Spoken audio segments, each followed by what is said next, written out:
vendo que tá na Ilha das Cobras. Sei. Porra, lugar maneiro também. Aquela redondinha? É, Sei. Eu nunca consegui mergulhar lá.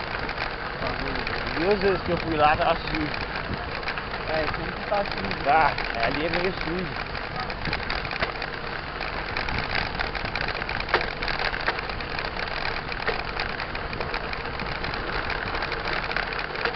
Aquele pedaço ali mais pra dentro é mais sujo.